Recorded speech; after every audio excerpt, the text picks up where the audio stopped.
space, it's showtime! For one night a year in December, angels descend to earth.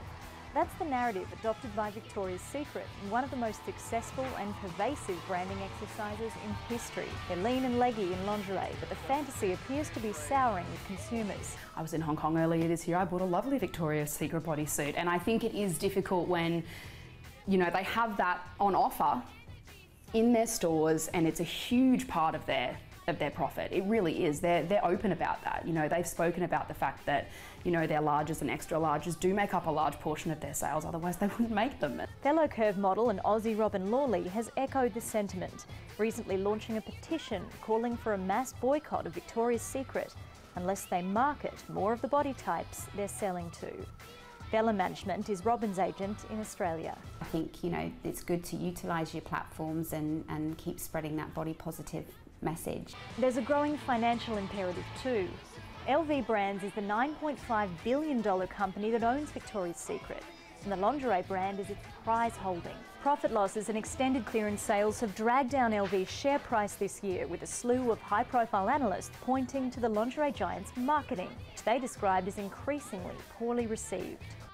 Sales, that's at the end of the day, that's what it's all about. And if the girl that's modelling the clothes sells the product, they'll get booked again and again. Bella's 60 or so curve models are filling the brief in Australia, with many booking repeat campaigns around the country and the world.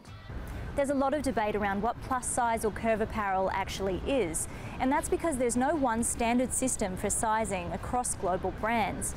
But what can't be argued is that the average person is getting bigger, and it's changing how fashion houses operate. 5 years ago, the clothes didn't fit, and to Ali, she didn't either. And I was constantly told when I was studying I was too big for theatre. I got chatting to a friend of mine who was like, "Why haven't you ever considered modelling?" And I was like, I could never model. Like, I'm a size 14 to 16. Her agency and the industry have proved her wrong. I love the hair and the makeup's beautiful. Yeah. These days, Ali is raking in contracts from all over, with a growing market for larger sizes. Mainstream brands are expanding their range. It's just so great to see some of the high street brands now. So, you know, like Seed, Cotton On, Sports Girl. We had Olivia Langdon shoot for Mimco last week, Playtex. Their sizes are increasing and I'm like, this is awesome. I can go down and I can shop in a shopping centre with my favourite brands. I can shop online with my favourite brands, and people are starting to stock my size.